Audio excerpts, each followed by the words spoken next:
يا دكتور ليه الكلب بتاعي لسه بيهرش مع ان احنا داخلين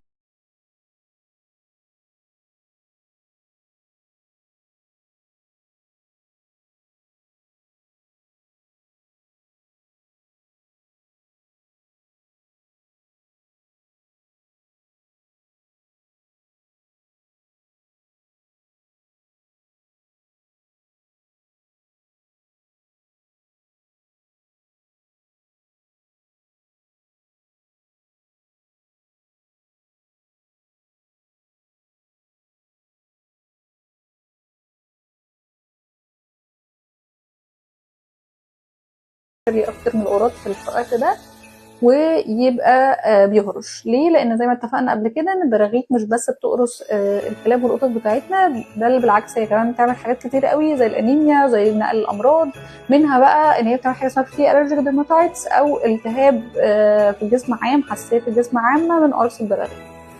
فيبتدي الكلب او القط يبقى بيهرش بطريقه مبالغ فيها.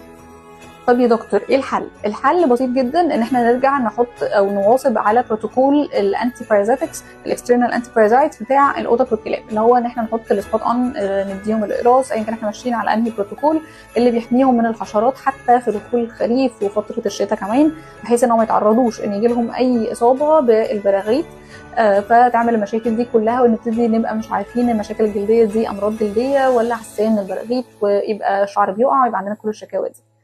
بس كده.